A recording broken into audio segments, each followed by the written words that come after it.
everybody, and welcome to my second episode of Let's Cook with Sera Knows. Today I have my friend Liam, and he's from www.eatgosee.com, and he also has an Instagram account that I'm going to put over here. Liam is going to be helping me out today with a box that we got from Let's Cook, and he's going to be doing the chicken teriyaki while I watch and try to help as much as I can. Hi everyone, I'm Liam. As Sera said, you can find me at EatGoSee on Instagram, Twitter, Pinterest, or my website. And today we're going to be doing a really simple chicken teriyaki dish. It's the kind of dish that frankly everybody should be doing during the week. It's really healthy, you get loads of different vegetables in there, and it's just something that's very simple to do. It actually takes about 25 minutes to do this dish, and if you're kind of a pro, you can do it in how long? Like 10 to 15 minutes? I think you could easily get this recipe out in about 15 minutes if you're organized and you know what you're doing, for sure. Yeah. So the nice thing about Let's Cook is that they sent us all the ingredients, which Liam is going to be talking about right now. Yeah. So obviously you've got chicken thighs, which is really nice actually. Chicken thighs tends to have more flavor in it instead of just breasts. I know people like breasts because they like the leanness, but it's really handy that they've sent these skinless chicken thighs over as well, because you get a lot more flavor from it as well. Broccoli in the recipe. You've also got spring onions as well, and then you've got noodles, which we're going to cook separately.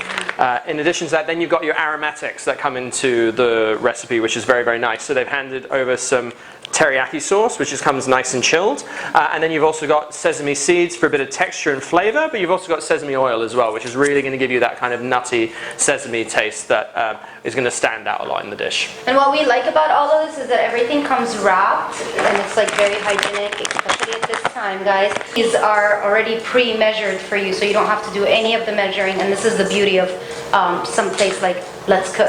That's true, because I think a lot of people sometimes get worried about wastage, right? So sometimes they buy like a big bottle of sesame oil or something like this. Am I going to get through it? No, and if you're someone who has a small kitchen and you don't want to store a lot of stuff, you get everything pre-measured for you, so you're not worried about, you know, sometimes I buy a bottle of, I don't know, Thai green curry mix or something like that, and it stays in my fridge forever, and it's just taking up space. And you never use it. And the next time you go and use it, it's a year and a half later, and you've got to buy another one, right? Yeah. So there's actually a lot of conveniences to doing this kind of recipe. Absolutely. What you're seeing over here is enough for 3 people. So the first thing we're going to do is we're going to prep the veg. That makes the cooking time a lot easier. So we're going to take the broccoli and we're just going to segment them. So here, from this into smaller pieces like that. They look like little pieces of trees. Yes, exactly, exactly. So you've got your whole broccoli like that. The easiest way to do it is just to cut it from underneath. So you can see, you take your knife and you can see the stalk here, and you just chip them away. So as Sera said, it's like you're just removing trees away from a forest. Super, super simple.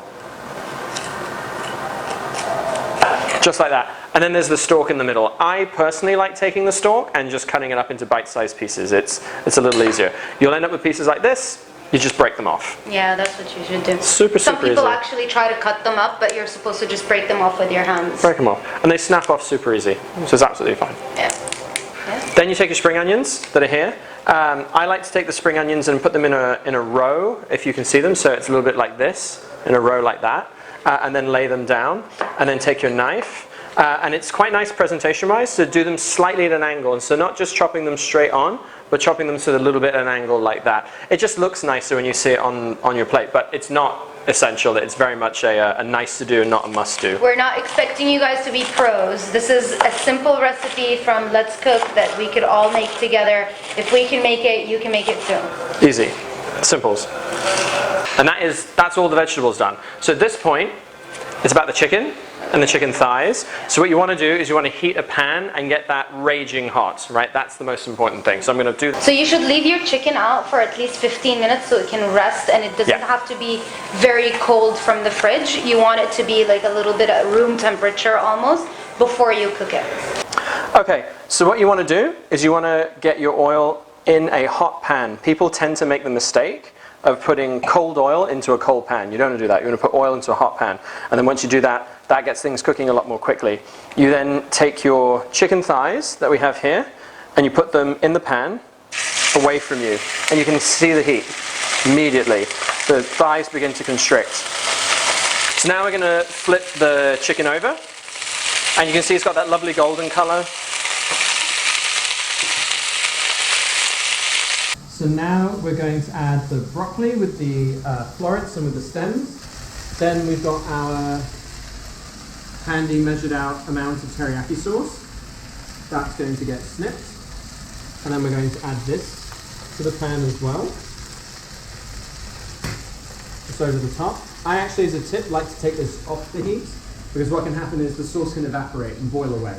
And you can already hear it cooling down a little bit. Then you tip the sauce in. And that way it doesn't burn off. And just in case, we're also going to add a splash of water as well. Why are you doing this? Because what you're going to do is you're going to put this back onto the pan, and that's going to create heat and it's going to create steam. So what you do is you take a lid and you put the lid on top of the pot, nice and quiet. You leave it alone for 5 minutes. Go and do something, maybe set a table, maybe start preparing the noodles or something like that, and then come back. You just leave this alone for 5 minutes to steam.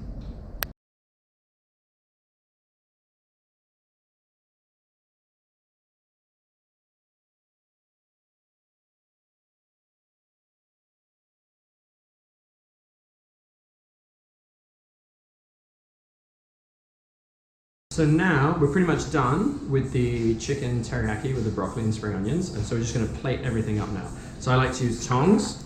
We're going to grab some tongs and just put those in the plate, so you get like a nice, neat pile of noodles, just like that, in the middle of the plate. Then add your vegetables.